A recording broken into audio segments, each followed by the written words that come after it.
வணக்கம் நண்பர்களே. இந்த வீடியோ பதிவுல நம்ம மிகவும் முக்கியமான மற்றும் அற்புதமான ஒரு தலைப்பை பத்தி தான் பார்க்க போறோம். அது என்ன அப்படின்னு பாத்தீங்கன்னா சமாதி.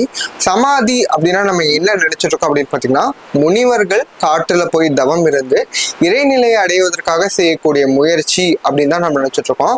அப்படி கிடையாது. நம்ம எல்லாருமே இந்த வீடியோவை பார்த்துட்டு இருக்கக்கூடிய எல்லாருமே தெரிந்தோ தெரியாமலோ ஏதோ ஒரு நிலையான சமாதியில தான் நம்ம இருக்கிறோம். இது நான் சொல்லலைங்க, பதஞ்சலி மகரிஷி தன்னுடைய யோக சூத்திரத்தில் சொல்றாரு. அவரு யோக சூத்திரத்துல அடிப்படையில சமாதியை பத்தி என்ன சொல்லியிருக்காரு அப்படிங்கறத இந்த வீடியோல நாம் பார்க்க போறோம். இதை நம்ம எதற்கு தெரிஞ்சுக்க வேண்டும் இந்த சமாதி அப்படின்னு பார்த்தீங்கன்னா, இந்த சமாதிங்கிறது அந்த இறைவனை அடையிறது மட்டும் அப்படிங்கிறது ஒரு குறிக்கோள் கிடையாது. அந்த சமாதி மூலியமா நம்ம வாழ்க்கையில என்னென்னலாம் வேணுமோ அத்தனையும் அச்சீவ் பண்றதுக்கான பேசிக்கான ஒரு டெக்னிக். ஏன்னா இந்த எல்லாருமே நம்ம ஒரு சமாதி நிலையில தான் இருக்கோம். அந்த சமாதி நிலையை நம்ம அக்னாலேஜ், நம்ம அதை தெரிஞ்சுக்கிறது மூலியமா அதனுடைய முழு பலனை நம்ம அனுபவிக்க முடியும். ஸோ பதஞ்சலி மகரிஷி சமாதியை என்ன சொல்றாரு அப்படின்னு பார்த்தீங்கன்னா, ரெண்டு வகையான சமாதி சொல்றாரு. ஒன்று பார்த்தீங்கன்னா நிர்பீஜ சமாதி இல்ல அசம்பிரஜாத சமாதி அப்படின்னு சொல்றாரு. அடுத்தது பாத்தீங்கன்னா சபீஜ சமாதி இல்ல அப்படின்னா சம்பிரஜாத சமாதி அப்படிங்கிறது சொல்றாங்க. இப்ப பீஜ் அப்படின்னு பாத்தீங்கன்னா விதை அப்படின்னு ஒரு பொருள். ஒரு வித்திலிருந்து நம்ம சமாதி, ஒரு வித்தின் மூலியமாக ஒரு விதையின் மூலியமாக நம்ம சமாதி நிலையை அடைவது அப்படிங்கிறது பாத்தீங்கன்னா சபீஜ சமாதி அல்லது சம்பிரஜாத சமாதி. எந்த வகையான வித்தும் விதையும் இல்லாமல் நேரடியாக சமாதி நிலையை அடைவது அப்படிங்கிறது பாத்தீங்கன்னா அசம்பிரஜாத சமாதி இல்லாட்டி நிர்பீஜ சமாதி அப்படின்னு அவர் சொல்றாரு. ஸோ இப்ப இந்த அசம்பிரஜாத சமாதி அப்படின்னா என்னன்னு பாத்தீங்க அப்படின்னா, ஜென் டெக்னிக்ல 10 வருஷம் நீங்க ஒரு செவரை மட்டும் நீங்க பார்த்துட்டு இருங்க. அதை பார்த்துட்டு நீங்க எந்த மெடிடேஷன் எதுவும் பண்ண வேண்டியது, எது யோசிக்கணும், இது பண்ணணும், அது பண்ண எதுவும் செவரை மட்டும் நீங்க ஒரு 10 வருஷம் பார்த்துட்டு உங்களுக்கு என்லைட்மெண்ட் கிடைச்சிடும். சமாதி நிலையை நீங்க கிராஸ்ப் பண்ணிடுவீங்க அப்படின்னு சொல்றாங்க. ஸோ இந்த மாதிரி ஒரு டெக்னிக், அதாவது மைண்டை எந்த வகையான எண்ணங்களும் எழாமல் கண்ட்ரோல் பண்ணி சமாதி நிலையை அடைவது. இதே தான் பாத்தீங்கன்னா விபாசனா டெக்னிக்ல இப்ப 10 நாள் போனீங்க, யாருக்கிட்டையும் எந்த விஷயங்களும் நீங்க பேசக்கூடாது. அது மூலியமா என்ன நடக்கும், எந்த வகையான புதுசான தாட்ஸை நீங்க கிரியேட் பண்றதை கம்மி பண்ணிக்கலாம். ஸோ அந்த மூலியமா என்னன்னு பாத்தீங்கன்னா நம்ம சமாதி நிலை அடையலாம். எண்ணங்களை கண்ட்ரோல் பண்ணி எண்ணமற்ற நிலைக்கு போய் அதன் மூலியமாக சமாதி நிலையை அடைவது. எந்த விதமான வித்தும் எந்த விதமான எண்ணமோ எந்த விதமான ஒரு பற்றுமோ எதை பிடித்துமே நம்ம அடையாமல் நேரடியாக சமாதி நிலையை எம்டினஸ் மூலியமா சமாதி நிலையை அடைவது அப்படிங்கறத பாத்தீங்கன்னா நிர்பீஜ சமாதி. இது பதஞ்சலி மகரிஷி என்ன சொல்றாரு அப்படின்னு பாத்தீங்கன்னா, இந்த நிர்பீஜ சமாதி சில பேருக்கு மட்டும்தான் இயற்கையிலேயே வாய்க்கும்.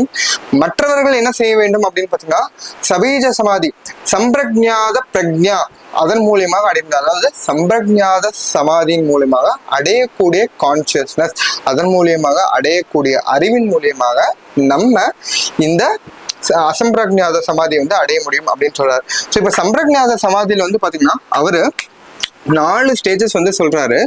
விதர்க்க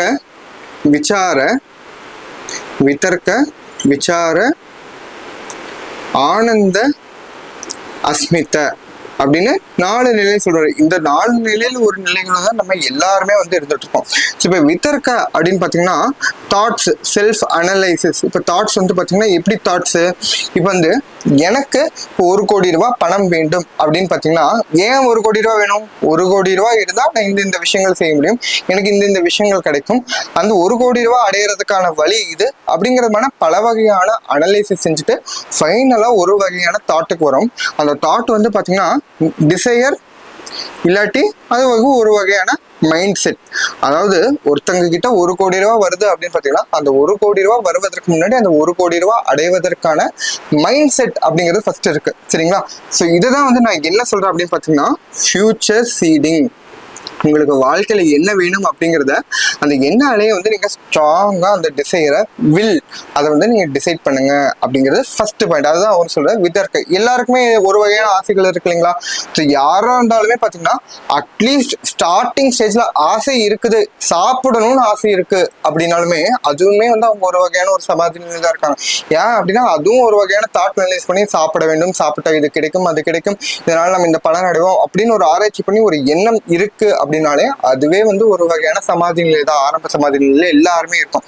அடுத்தது பாத்தீங்கன்னா விசாரம் அப்படின்னு பாத்தீங்கன்னா செல்ஃப் ரிஃப்ளெக்ஷன். அதாவது இப்ப 1 கோடி ரூபாய் பணம் வேண்டும் அப்படின்னு நான் முடிவு பண்ணிட்டேன். அந்த முடிவு பண்ணதுக்கு அப்புறம் என்ன இருக்கு, அதன் மூலியமாக எனக்கு அதன் மேல பெரிய நம்பிக்கை இருக்கு, இது நடக்கும், இது கண்டிப்பா நடக்கும் அப்படின்னு நான் வந்து நம்புறேன். அடுத்தது அதை பத்தி விஷுவலைஸ் பண்றேன். இந்த 1 கோடி ரூபாய் பணம் கிடைச்சா எனக்கு என்னென்ன பண்ணுவேன், இந்த மாதிரி உலகத்துக்கு நம்ம பண்ண முடியும், நம்மளுடைய வாழ்க்கை இப்படி மேம்படும், இந்த விஷயங்கள்லாம் நடக்கும் அப்படின்னு நம்ம அதை பத்தி எப்பவுமே யோசிச்சுட்டு இருக்கோம். அதை பத்தி விஷுவலைஸ் பண்றோம். அது மட்டும் இல்லாம அதற்கு சேர்ந்ததான எமோஷன்ஸும் வந்து உங்களுக்கு சேர்ந்துருக்கு. இந்த 1 கோடி ரூபாய் கிடைத்தா எந்த வகையான ஆனந்த நிலையை நம்ம அடைவோம், எந்த வகையான வாழ்க்கை வந்து கிடைக்கும் அப்படிங்கிறதுக்கான எமோஷன்ஸும் வந்து அதனுடைய சேர்ந்திருக்கு. இந்த டெக்னிக்ஸ் தான் வந்து பாத்தீங்கன்னா பிலீஃப், விஷுவலைசேஷன், எமோஷன்ஸ் இதெல்லாம் தான் பாத்தீங்கன்னா இந்த காலத்துல இருக்கக்கூடிய மேனிஃபெஸ்டேஷன் டெக்னிக், விஷுவலைசேஷன் டெக்னிக், இல்ல சீக்ரெட் இந்த மாதிரி எல்லா வகையான வாழ்க்கையை மாற்றுவதற்கான வழியாக வந்து இதை தான் வந்து அவங்க சொல்றாங்க. இதே தான் வந்து நான் ஆல்ரெடி வாழ்க்கையை மாற்றுவதற்கு, விதியை மாற்றுவதற்கான வழி அப்படின்னு சொல்லிட்டு யோக வசிஷ்டத்துல என்ன சொல்லியிருக்காங்க அப்படிங்கறத நான் ஆல்ரெடி ஒரு வீடியோல போட்டிருந்தேன். அந்த வீடியோ நீங்க பார்க்கல அப்படின்னா வீடியோட லிங்க் டிஸ்கிரிப்ஷன்ல தரேன். அது மட்டும் இல்லாம ஐ பட்டன்லையும் தரேன். நீங்க அந்த வீடியோ கண்டிப்பா செக் பண்ணி பாருங்க. ஸோ எந்த ஒரு விஷயம் இந்த பிசிக்கல் வேர்ல்டுல, வெளி உலகத்துல வந்து உண்மையாக வருவதற்கு முன்னாடி முதலில் அது வந்து நம்மளுடைய உள் உலகத்தில் உண்மையாக வந்து இருக்கும். ஃபார் எக்ஸாம்பிள், இப்ப எனக்கு 1 கோடி ரூபாய் வந்து இந்த வெளி உலகத்துல வேண்டும் அப்படின்னு பாத்தீங்கன்னா அதற்கு முன்னாடி இந்த உள் உலகத்தில், இந்த மனதில் வந்து பாத்தீங்கன்னா அதற்கான விதை அப்படிங்கிறது அதற்கான இருக்கும், அதற்கான நம்பிக்கை இருக்கும், ஆழமாக அது வந்து விதைக்கப்பட்டிருக்கும். அப்படி இருக்கும்போது தான் அந்த வெளி உலகத்துல அது உண்மையாக வருது. இது வந்து எந்த விஷயமான, இப்ப நான் டாக்டர் ஆகிறேன் அப்படின்னு பாத்தீங்கன்னா அதற்கான நம்பிக்கை, அதற்கான ஃபர்ஸ்ட் அதற்கான ஆசை இருந்திருக்கு, அதற்கான நம்பிக்கை இருந்திருக்கு. அது வந்து ஸ்ட்ராங்கா நம்ம பிலீவ் பண்றோம், அதற்கான விஷுவலைஸ் பண்றோம், அதற்கான எமோஷன்ஸ் எல்லாம் வந்து நம்ம சேர்த்துக்கும் போது அது உண்மையாக மாறுகிறது. ஸோ இதை தான் வந்து நான் என்ன சொல்றேன் அப்படின்னு பாத்தீங்கன்னா ப்ரீகாக்னிட்டிவ் இம்மர்ஷன் அப்படின்னு தான் சொல்றேன். அதாவது சயின்டிஸ்ட் வந்து ஒரு ஆராய்ச்சி பண்ணாங்களா, அதுல வந்து பாத்தீங்கன்னா ஒருத்தனை வந்து கண்ணை வந்து கட்டிட்டாங்க, அவங்க உடம்புல வந்து பாம்பு ஊறுது அப்படின்னு வந்து சொல்றாங்க. அது அவர் ஊறுற மாதிரி அவருக்கு ஃபீல் ஆகுது. அதுக்கப்புறம் 2 ஷார்ப்பான ஒரு ஆப்ஜெக்ட் பின் வச்சு அவங்க பாம்பு கொத்துற மாதிரி இப்படி கொத்திட்டு முதுகுல கொத்திட்டு விட்டுட்டாங்க. ஆனா பாம்புல எதுவும் கொத்தல. இதுல வந்து அவர் சாக மாட்டாரு. பட் ஆனா அவரு தன்னை வந்து உண்மையாலுமே ஒரு பாம்பு தான் கொத்திருச்சு அப்படின்னு ஸ்ட்ராங்கா பிலீவ் பண்றதுனால பாத்தீங்கன்னா அவர் உடம்புல விஷம் ஏறி இறந்தால் என்ன நிலை ஆகுமோ அதே நிலையை வந்து அவர் அடைஞ்சாரு. இது ஏன் அப்படின்னு பாத்தீங்கன்னா இந்த மனம் ஒரு விஷயத்த உண்மைன்னு நம்புதுன்னா அதை வந்து அதை பிசிக்கல் வேர்ல்டுல வந்து அதை ரியாலிட்டியா வந்து கொண்டு வரும். இதை வந்து நம்ம ப்ரீகாக்னிட்டிவ் இமோஷன் என்ன சொல்றோம்னா, நீங்க அது வந்து எந்த ஆசை வேண்டுமோ அது வெளி உலகத்தில் நடக்கிறதுக்கு முன்னாடி அதை முழுமையாக நம்புங்கள், அதை விஷுவலைஸ் பண்ணுங்கள், அதற்கான எமோஷன்ஸையும் வந்து சேர்த்து வந்து வச்சுக்கோங்க. இதுக்கப்புறமேட்டு அடுத்த நிலையில என்ன சொல்றாரு அப்படின்னு பாத்தீங்கன்னா ஆனந்தம்னா என்ன சொல்லலாம், பிளிஸ். ஆனந்தம் எப்ப ஏற்படும், இப்ப நான் இந்த ஆசைகள் இருந்துச்சு, ஆசைக்கான விஷுவலைசேஷன் இருந்துச்சு, எண்ணங்கள் இருந்துச்சு, அது வந்து நிறைவேறின உடனே அதை அனுபவிக்கும் போது ஏற்படக்கூடியது என்னதுன்னு பாத்தீங்கன்னா அனுபவிக்கும் போது ஏற்படக்கூடியதுதான் ஆனந்தம். இந்த ஆனந்தத்தை வந்து நான் என்ன சொல்றேன் அப்படின்னு பாத்தீங்கன்னா மெட்டாபயோகாக்னிட்டிவ் ட்ரிவன் ரியாலிட்டி அப்படின்னு வந்து நான் சொல்றேன். ஸோ இப்போ இந்த உங்களுடைய ரியாலிட்டி வாழ்க்கையில வந்து நீங்க 1 கோடி ரூபாய் சம்பாதிக்கணும்னு வச்சுக்கோங்க, அது ரியாலிட்டியா மாறிடுச்சு. இது எதனுடைய அடிப்படையில் வந்திருக்கு அப்படின்னு பாத்தீங்கன்னா உங்களுடைய மெட்டாபயோகாக்னிஷனுடைய அடிப்படையில் வந்திருக்கு. இந்த மெட்டாபயோகாக்னிஷன் அப்படின்னா ஆல்ரெடி நான் என்ன அப்படிங்கிறது வீடியோல போட்டிருந்தேன். அந்த வீடியோ நீங்க பார்க்கலாம், லிங்க் டிஸ்கிரிப்ஷன்லயும் ஐ பட்டன்லயும் தெரிஞ்சு கண்டிப்பா செக் பண்ணி பாருங்க. இப்போ உங்களுக்கு அது புரியல அப்படின்னா சிம்பிளான வேர்ட்ல மெட்டாபயோங்கிறத ரிமூவ் பண்ணிங்க, வெறும் காக்னிஷன் அந்த ஒரு பகுதியை மட்டும் நம்ம பார்க்கலாம்.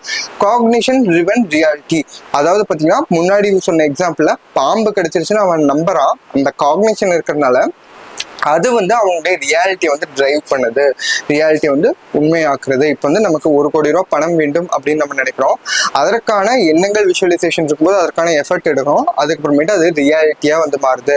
இது வந்து பாத்தீங்கன்னா மெட்டாபயோகாக்னிஷன் ட்ரிவன் ரியாலிட்டி தான் வந்து பதஞ்சலி மகரிஷி ஆனந்த அப்படிங்கறது சொல்றாரு.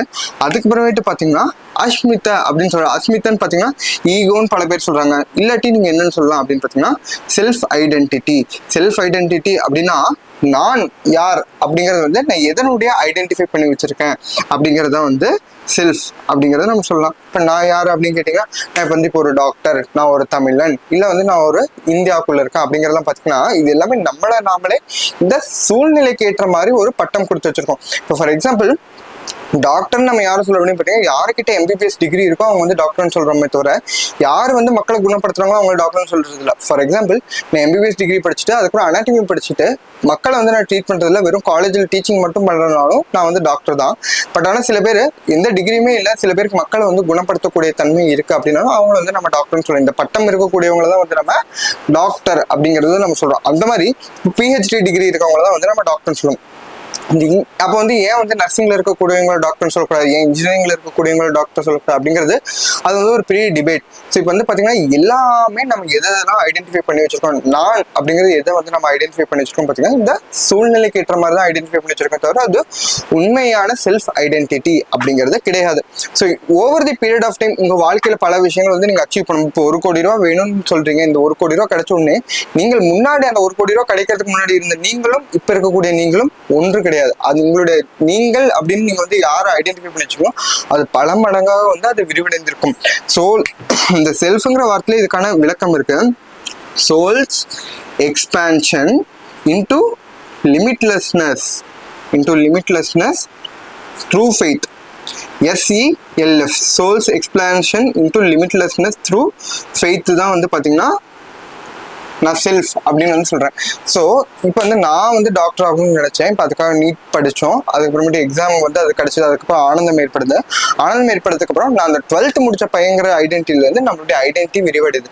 இந்த மாதிரி ஒவ்வொரு ஆசைகளும் வந்து நிறைவேறும் போது நாம இதோட ஐடென்டிஃபை பண்ணி வச்சிருக்கோமோ அந்த ஐடென்டிட்டி அப்படிங்கிறது பார்த்தீங்கன்னா விரிவடையும். இந்த மாதிரி விரிவடைந்து பார்த்தீங்கன்னா ஃபைனலா நம்ம இந்த இறைநிலை, இந்த சிவசக்தி தத்துவம் அப்படிங்கிற ஆல்ரெடி நான் என்ன இறைநிலை என்னங்கிற வீடியோல போட்டிருக்கேன். சிவசக்தி தத்துவம், சிவயோகம் பத்தி அதனுடைய வீடியோ நீங்க பார்க்கலாம் அப்படின்னா லிங்க்ல டிஸ்கிரிப்ஷன்ல தரேன், கண்டிப்பா நீங்க செக் பண்ணி பாருங்க. ஸோ அந்த நிலையோட நம்ம ஒன்றாக மாறுவோம். அவர் என்ன சொல்றாருன்னா, இந்த அசம்பிரஜாத சமாதி, அந்த ஒன்றுமற்ற தன்மையோட நம்ம ஒன்றுமற்ற தன்மையாக இருந்து அடைவதை விட இந்த சம்பிரஜாத சமாதியில் கிடைக்கக்கூடிய அறிவு, இதனுடைய கிடைக்கக்கூடிய எக்ஸ்பீரியன்ஸ், இதன் மூலியமாக கிடைக்கக்கூடிய அனுபூதியின் மூலமாக, இந்த செல்ஃப் எக்ஸ்பான்ஷன் மூலியமாக நம்ம இந்த அசம்பிரஜாத சமாதி நிலை, நாமும் அந்த இறைவனும், அந்த ஒன்றுமற்ற நிலையும் நாமளும் ஒன்று அப்படிங்கிறத வந்து நம்ம தெரிஞ்சுக்கலாம். நம்மளும் இந்த சிவனும் இந்த சக்தியும் எல்லாம் ஒன்று அப்படிங்கிற நிலையை வந்து நம்ம அனுபவமாக அடைய முடியும் அப்படிங்கிறது வந்து அவர் சொல்றாரு. இந்த வீடியோ வந்து உங்களுக்கு பயனுள்ளதாக இருந்திருக்கும் நம்புறேன்.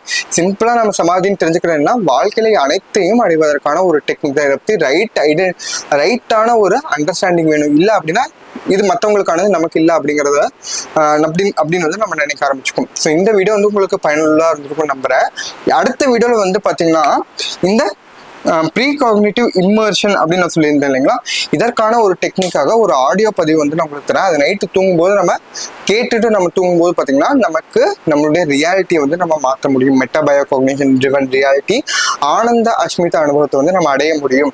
அதற்கான வீடியோ அடுத்த வீடியோவில் நான் உங்களுக்கு போடுறேன். ஸோ இந்த வீடியோ பதிவு உங்களுக்கு பயனுள்ளதாக இருக்கும்னு நான் நம்புறேன். இதே மாதிரி வேறொரு பயனுள்ள வீடியோவோட உங்களை வந்து சந்திக்கிறேன்.